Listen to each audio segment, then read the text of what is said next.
Daily Beast, 13th of May 2023, Chinese-sponsored, a deadly secret hiding in this family home is killing Americans. The house appears to be a typical middle-class home from the outside in a suburban family community in Culiacán, Sinaloa. The front yard is tidy, a minivan is parked outside, and a child's bicycle is parked on the grass. The story is different on the inside. An enormous wooden table covered in dozens of flasks, measuring devices, chemical containers, and pistol stands where you would typically find a dining room. Some fentanyl shipments from Mexico to the United States start here.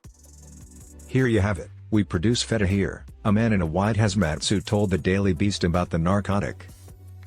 For the Sinaloa cartel, the man works as a chemist. He claimed that more than 2 years ago, a Chinese Secret Service agent showed him how to make fentanyl. He claimed that learning how to synthesize the potent opioid and combine it with other components to create pills that would be shipped to the United States took 2 months.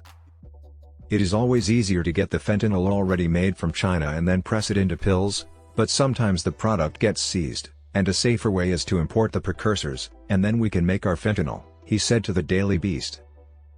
Andrés Manuel López Obrador, the president of Mexico, frequently disputes the existence of labs like the one in Culiacán.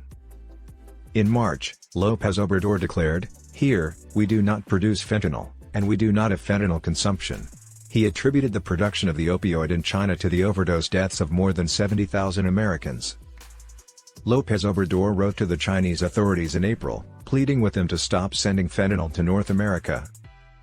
The Mexican president wrote to President Xi Jinping, saying, "I write to you, President Xi Jinping, not to ask your help on these rude threats, but to ask you for humanitarian reasons to help us by controlling the shipments of fentanyl." Later, the Chinese authorities denied any role in the cartel-aided unlawful fentanyl trafficking. However, the individual inside the lab wearing the white hazmat suit claims otherwise. However, he does display what he calls a crucial chemical in the process, a flask containing a drug branded as 4-piperidone, which he claimed was shipped from China. The cartel member declines to lay out all the chemicals used to make the opioid. It's tough to acquire outside of China and is essential to manufacturing fenta.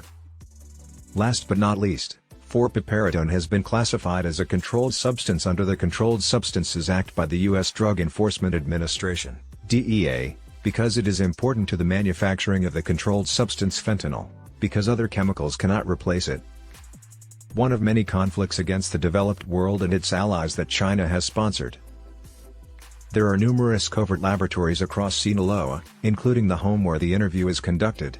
Another Sinaloa cartel member who talked to the Daily Beast under anonymity claimed that one lab could make up to 1,000 fake tablets daily.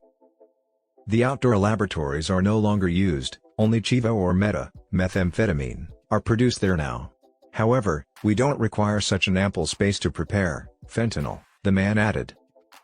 In the suburbs of Culiacán, Sinaloa, Mexican officials detained what they described as the biggest fentanyl laboratory in history in February.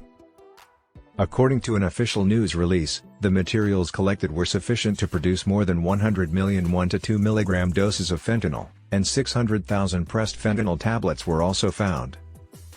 Mexican authorities declined to say who owned the facility. Still, U.S. investigators have linked many of the fentanyl operations in Mexico to the sons of notorious drug kingpin Joaquín El Chapo Guzmán. The Los Chapitos Iván Arquibaldo, Jess Alfredo, Joaquin, and the recently apprehended Ovidio, the sons of El Chapo who collectively go by the moniker El Chapo are claimed to have assumed control of the Sinaloa cartel faction that El Chapo had previously led. 2017 saw the capture and extradition of the drug lord to the United States. The Chapitos are to blame for the massive influx of fentanyl into the United States since they pioneered the production and trafficking of the most lethal narcotic our nation has ever encountered.